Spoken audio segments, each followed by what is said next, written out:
เข้ามาสืบต่อกันเลยเนาะถือว่าวิดีโอนี้จะมาแนะนำเกี่ยวกับรูปแบบหัวหน่วยกันเนาะแล้วก็วิธีการพิมพ์บาร์โค้ดเนาะเข้าไปเมนูรูปแบบหัวหน่วยเลยเนาะถือว่าปัจจุบันนี้เรายังบ่ทันมีจังรูปแบบนะรูปแบบหัวหน่วยนี่แม่นแบบใดเนาะตัวอย่างว่าเขามีหลายหัวหน่วยเช่นว่าเครื่องเนาะเครื่องเขาจะมีไซส์ S ไซส์ M ไซส์ L อย่างต่างๆนะแล้วเราก็สามารถมากำหนดได้เนาะเพิ่มใหม่ได้เลยเนาะสมมติว่ารูปแบบหัวหน่วยตัวนี้จะแม่นไซส์เนาะขนาดนะสมมติไซส์เนาะขนาดเนาะเขาจะมีไซส์อย่างไซส์ S เนาะหลายเครื่องส่งเขาจะมีหลายไซส์ไซส์ M เนาะ L ไม่ว่า XL นะ2XL นะคือจำพวกนี้แล้วแม่นราคาจะแตกต่างกันเนาะเกินว่าเรามากำหนดขนาดนี้เราจะมีราคาแตกต่างกันละเอียดนะตัวนี้เนาะ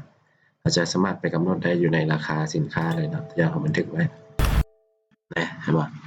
หรือพวกท่านจะไปใส่ก็คือสีสมมติสีสันนะสมมตินะสีสันสมมติสีอย่างแรกสีขาวสมมตินะมันนะสีขาวสีดำสีฟ้าสมมติว่าเอามี3สีนะสินค้าสมมติว่า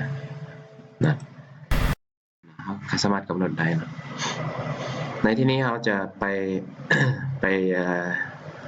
กำหนดมันได้อยู่ใส่มาเวลาเราลงเลือกจนได้แต่ว่าเขาจะเปิดให้เบิ่งก่อนเนาะสินค้าเข้าไปเพิ่มสินค้าใหม่มันอยู่ในนี่หมดละรูปแบบหัวหน่วยที่เราเลือกนะตัวนี้จะเป็นหลายหัวหน่วยเนาะเนี่ยมันจะมีเราเลือกสมมติเราเลือกเอาขนาดเนาะมันจะออกมาเหมือนนะสมมติขนาดนี้ราคาต้นราคาขายเท่าใดเนาะขนาดนี้ได้400,000เนาะมีสีขาวราคาเท่าใดราคาต่างจะอยู่นี่เนาะอันนี้เนาะโอเคอันนั้นเป็นรูปแบบหัวหน่วยเนาะกันว่ากำหนดเพื่ออย่างเพื่อเวลาแต่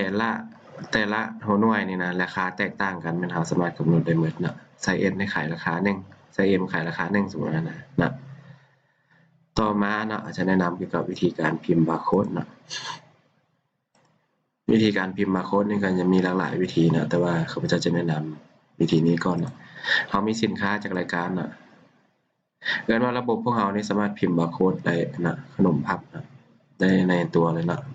เสื้อขนมพับเขามีสินค้ารายการเดียวนะวันวันหยุดมีบ่วันหุ้มห่อมีบ่เขาจะใส่ก็ใส่นะตัวอย่างว่าวันหุ้มห่อเป็นมื้อนี้เนาะวันหมดอายุสมมุติว่ามื้อวันที่30สมมุติว่าหุ้มห่อเป็นมื้อนี้เนาะกลุ่มราคาขายได้มีบ่เขาอยากใส่ก็ใส่เนาะ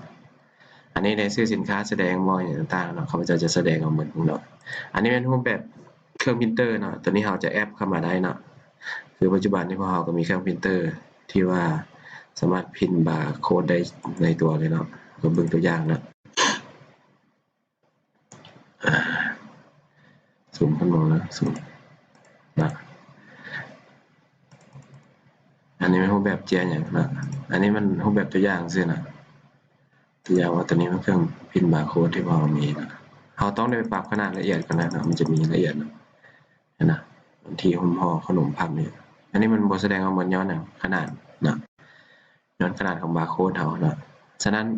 เราต้องได้ไปตั้งค่าขนาดก่อนเนาะสมมุติว่าตัวนี้เป็น20นะสมมุติเราเอา40เนาะกว้างๆเบิ่งเนี่ยมันก็ออกมาเหมือนนะอันนี้มันวิวตัวอย่างซื่อเนี่ยตัวนี้มันจะขึ้นกับอันนั้นตัวจริงเด้อเครื่องพิมพ์บาร์โค้ดตัวจริงนะอันนี้ว่าโค้ดน้อยเด้ก็ย้อนอย่างย้อนเอาอย่างหลายพุ่นเนาะอันนี้รหัสน้อยเนาะย่อมันซื้อธุรกิจเบามันที่มอเบาสมมุตินะมันวันอายุคือเบาแต่ซื้อสินค้านะกับราคาสมมุตินะ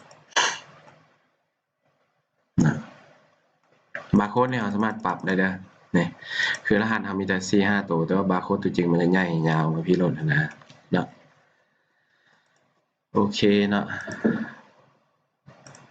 ถือว่าวิดีโอนี้จะจบสำนี้เนาะขอบใจจ้ะ